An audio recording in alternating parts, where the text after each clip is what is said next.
You know, when you first start your career, and it's like, and especially my job, there's no consistency in my job. You don't know when your next check is coming. You don't know, you got to kind of. Superstar Shakib খানের কালা জাহাঙ্গীর সিনেমার নায়িকা চরিত্রে অভিনয় করবে বলিউডের top অভিনেত্রী প্রিয়াঙ্কা চোপড়া।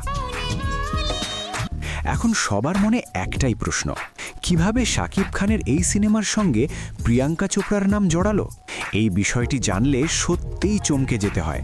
বর্তমান সময়ে বাংলা সিনেমার সবচেয়ে আলোচিত নাম নিঃসন্দেহে শাকিব খান। একের পর এক সুপারহিট সিনেমা দিয়ে তিনি এখন প্রযোজকদের প্রথম পছন্দে পরিণত হয়েছেন। বড় বাজেটের সিনেমা বানাতে নতুন নতুন প্রযোজকরা শাকিবকে নিয়েই ভাবছেন।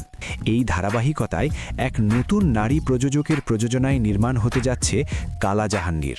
ইতোমধ্যেই এই সিনেমায় চুক্তিবদ্ধ হয়েছেন শাকিব খান। জানা গেছে সিনেমাটির জন্য তিনি নিচ্ছেন ৩ কোটি টাকা পারিশ্রমিক, যা বাংলা সিনেমার ইতিহাসে একটি উল্লেখযোগ্য রেকর্ড।